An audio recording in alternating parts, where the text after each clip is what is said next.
घरकुल योजनेत लाच आणि कमिशन घेतल्याच्या आरोपांवरनं विधानसभेत सुधीर मुनगंटीवार यांनी सरकारलाच धारेवर धरलं। चौकशीच्या प्रक्रियेवर प्रश्न उपस्थित करत त्यांनी संबंधित गटविकास अधिकाऱ्याला तातडीने निलंबित करावं अशी मागणी केली।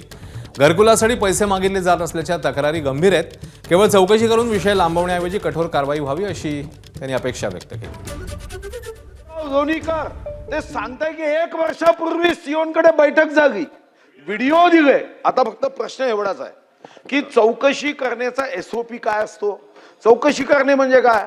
का आरतीचं ताट घेऊन त्या अधिकाऱ्याची आरती करून बोल बेटा खरं बोल तू पैसे खाल्ले का? अध्यक्ष महाराज, आज जांच का मतलब किसी पे नहीं आएगी आज, इसका मतलब जांच।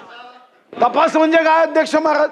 नाही मंत्री महोदय, म्हणून मी तुम्हाला माहिती देतोय, ताबडतोब निलंबन म्हणजे शिक्षा नव्हे, चौकशीवर प्रभाव होऊ नये म्हणून निलंबन आहे। आणि म्हणून आता तुम्ही बीडीओला निलंबित करा, मग पहा तुम्ही 8 दिवसात चौकशी अहवाल येते की नाही।